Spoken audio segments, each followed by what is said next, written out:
প্রিয় বন্ধুরা, বাংলাদেশের বাস্তবতায় সবথেকে কঠিন কাজ কি? বাংলাদেশের বাস্তবতায় সবথেকে বড় পাপ কি? কি কাজ করা বাংলাদেশের বাস্তবতায় সবথেকে বড় অন্যায় কাজ? হত্যা করা? না। ধর্ষণ করা? না। এগুলো কোনো কিছুই বাংলাদেশের বাস্তবতায় বড় অন্যায় কাজ না, পাপাচার না। বাংলাদেশের বাস্তবতায় সবথেকে কঠিন এবং অন্যায় হচ্ছে সত্য বলা। আপনি যখন সত্য বলবেন তখন দেখবেন আপনার কথা একটা নিরপেক্ষ জায়গায় থাকবে, এবং আপনি যখন নিরপেক্ষ জায়গায় থেকে কোনো কিছু বিশ্লেষণ করার চেষ্টা করবেন, দেখবেন কেউ আপনার সাথে নেই। কেউ বলতে একজনও নাই, আসলেই নেই। আপনি বলা ধরেন, দেখবেন একজনও আপনার আশেপাশেও পাবেন না। কেন পাবেন না? তাহলে একটা বাংলাদেশে আমি যদি এখন উদাহরণ দিই, এই কথাটা বলা যতটা সহজ, কিন্তু উদাহরণ দেওয়াটা কিন্তু সহজ না। সুতরাং আমি উদাহরণ দিতে চাইলাম, দেব না। কারণ উদাহরণ দিয়ে আমি দেশ ছাড়া হব। দেশ ছাড়া হওয়া লাভ কি? মানে এই দেশ ছাড়া হওয়াটাও একটা অন্তঃসার শূন্য। কেন অন্তঃসার শূন্য? কারণ এটা অন্তঃসার শূন্য হইতো না যে বাংলাদেশের মানুষ সত্য পছন্দ করে, কিন্তু সত্য বলবে এরকম মানুষ তারা খুঁজে পাচ্ছে না। তাহলে এক কথা ছিল না, বাংলাদেশের কেউ সত্য সহ্যই করতে পারে না। এরা সত্যকে যমের মতো ভয় পায়। এরা সত্যকে সহ্য করতে পারে না। এরা একেবারে অসহনশীল হওয়া পারে। সহনশীলতার লেশমাত্র দেখা যায় না যখন কেউ সত্য বলে। অর্থাৎ সত্য বললে আপনার পক্ষেও যাবে না, তার পক্ষেও যাবে না।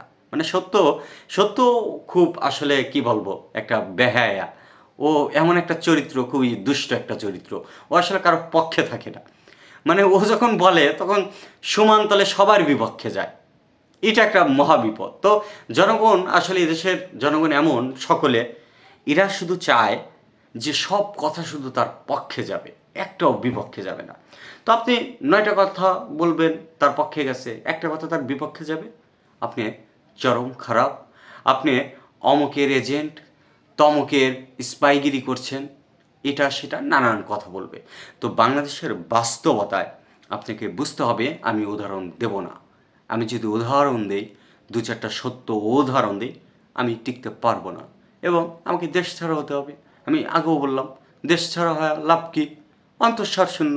কারণ সত্যের তো কোনো মূল্য আপনাদের কাছে নাই। আপনারা নিজেরাও চান না সত্যের উন্মোচন ঘটুক বাংলাদেশে। এর জন্য কখনো কোনো ইতিহাস, কোনো কিছুই আপনারা সত্য জানতে পারবেন না। আপনারা শুধু মারামারি, হানাহানি, তর্কাতর্কি এগুলো করবেন। এগুলোর উপরেই রাজনীতিকরা আপনাদের রাখবে। কারণ রাজনীতিকদের এছাড়া আর কোনো কাজ নেই।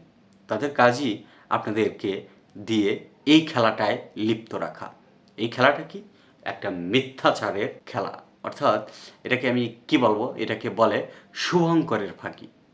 এই শুভঙ্করের ফাঁকি হচ্ছে বাংলাদেশ। এটা হচ্ছে বাংলাদেশের বর্তমান বাস্তবতা, এবং ভবিষ্যৎ বাস্তবতাও আমি এটাই দেখি। এর থেকে ভালো আমি কিছু আর দেখি না। সত্য বলা মহাপাপ। বাংলাদেশে সবথেকে বড় অন্যায় এবং মহাপাপের নাম কি? সত্য বলা। এক একটা সত্য উচ্চারণ এক একটা ধর্ষণ, হত্যার থেকেও ভয়ঙ্কর অপরাধ বাংলাদেশের জন্য। তো সুতরাং এটা অবশ্যই মাথায় রাখবেন কেউ কথা বলার আগে। ধন্যবাদ।